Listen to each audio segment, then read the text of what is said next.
la maculopatía. Mácula suena mancha, pero y como glauco suena blanco, a mí mácula me suena mancha. ¿Pero qué tiene que ver? No, Nada que ver. No, maculopatía se dice a las enfermedades de la mácula. O sea, es un término la mácula genérico. es algo que compone... La mácula es la zona de la retina, la zona del ojo diferenciada para ver en detalle. Es decir, nosotros leemos, vemos los colores por la mácula, porque ahí hay una concentración de conos muy alta. Y entonces discriminamos con la mácula. Cuando la mácula está afectada, a eso se le llama maculopatía. Y maculopatía en realidad hoy día se le denomina a lo que debería llamarse degeneración macular relacionada con la edad. Que es lo que antes se le decía maculopatía senil y que se cambió por esta Porque nos forma. hiere. Exacto, nos hiere y entonces relacionado con la edad.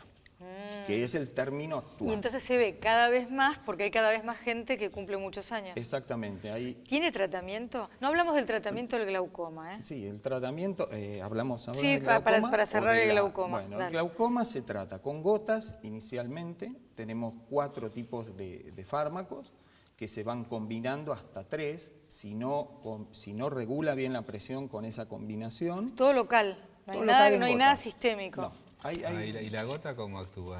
La gota actúa de 2 maneras, reduciendo la producción del líquido, que es el humor acuoso que va circulando en el ojo y que se acumula en el glaucoma, y esa es la enfermedad puntual fisiopatológicamente, o aumentando la posibilidad de eliminación del líquido. Es decir, son algunos que disminuyen la producción de humor acuoso y otros que facilitan la eliminación del humor acuoso. Y actúan utilizándolas 1 o 2 veces por día y en combinaciones de hasta 3 fármacos. Hay algunos que están con 4 fármacos, pero son casos excepcionales porque en realidad más de 3 habría que operar. Y la operación consiste en hacer una pequeña fístula para que el humor acuoso salga, drene y se disperse en el espacio periocular, llamémosle, y de ahí se reabsorba y vaya a la circulación. Doctor, ¿en los últimos años hubo muchos progresos? Sí. No, en los últimos años sí, muchísimo. ¿Y la maculopatía cómo se trata? Porque yo he escuchado de unas inyecciones. Bueno, la ¿Qué impresión maculopatía cuando escuchas? Claro, es una de las cosas que ha avanzado mucho últimamente porque se empezó a utilizar una serie de drogas que inhiben la proliferación endotelial, porque en la maculopatía lo que hay es unos neovasos que de la coroides pasan a la retina.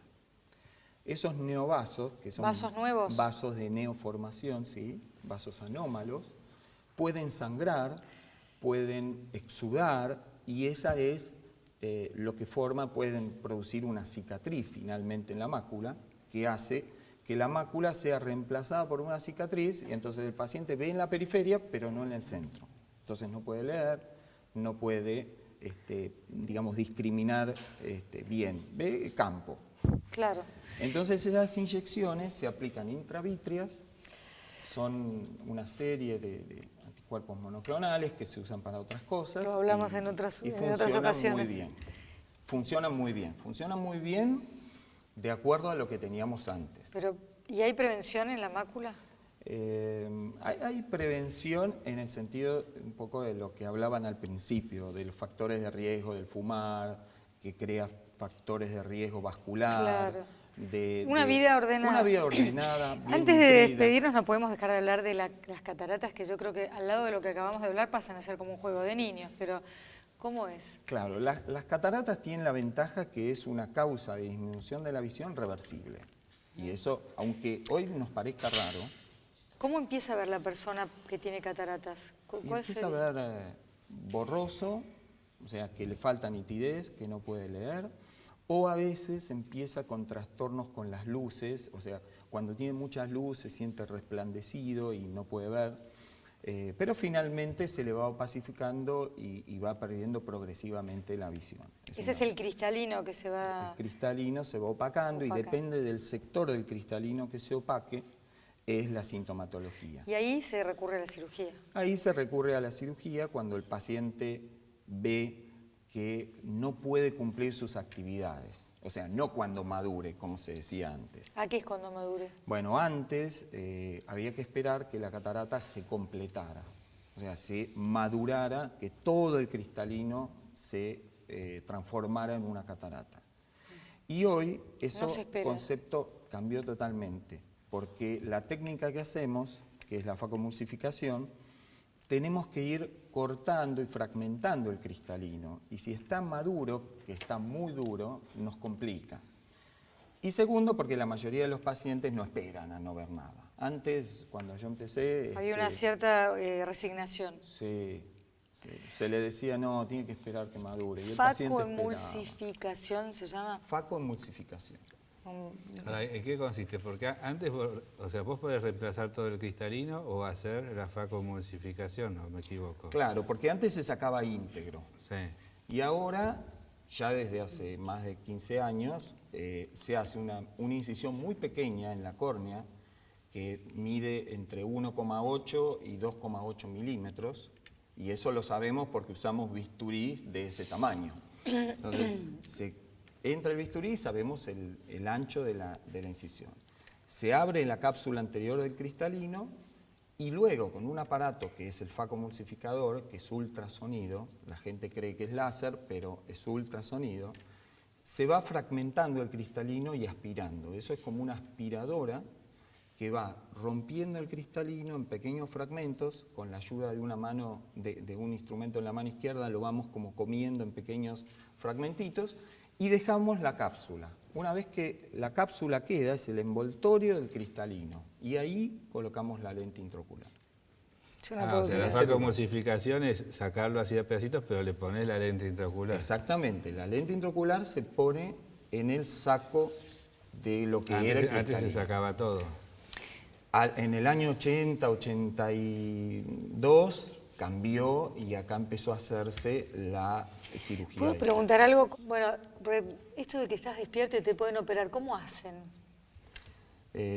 Yo creo que depende mucho del paciente, pero depende mucho del cirujano, porque hoy hacemos, yo hago personalmente el 90% o 95% con anestesia tópica, o sea, gotitas en donde el paciente tiene fuerza en los párpados para cerrar y posibilidad de mover el ojo. Entonces uno tiene que hablarle durante la cirugía para relajarlo, y está relajado, es decir, si uno le transmite nerviosismo y demás, el paciente se va poniendo nervioso, puede cerrar el ojo, puede mover el ojo y es complicado. Pero en general no duele, y en general hay algún momento donde se siente un poquito de presión, pero uno lo maneja así, conversando. ¿Y en casos extremos puede pasar que se haga con anestesia general? Sí, me tocó el mes pasado operar a una señora que no se la puede tocar con anestesia general.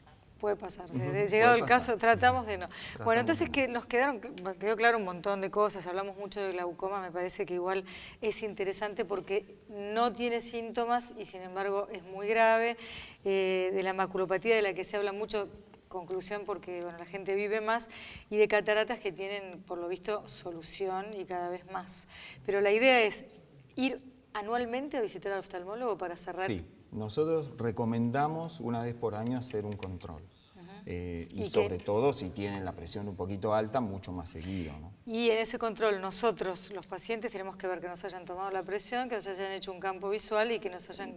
El campo visual, sí, sería conveniente, pero un fondo de ojo. Fondo de ojo. Sí. ¿Campo visual qué sería? El campo visual es un examen que evalúa el campo de visión. Eso lo harían cuando sospechan que has perdido algo. Cuando uno ve algo extraño, pide un campo visual, no se hace de rutina. Está bien, perfecto. Entonces el fondo de ojo, el control de cómo estamos viendo. Y la tonometría, que es la toma de la presión. Bueno. ¿Y a partir de qué edad? Y desde digamos, más frecuentemente después de los 40, 45 es, digamos, la edad donde más frecuentemente ocurre el glaucoma, comienza a ocurrir el glaucoma. Que como vos dijiste, va con la presbicia. Va con la presbicia. Viene de la mano. Alguna cosa buena tenía que tener la presbicia, doctor. Te lleva al oftalmólogo. Muchísimas gracias. Muchas gracias, Julián. Nosotros ya volvemos.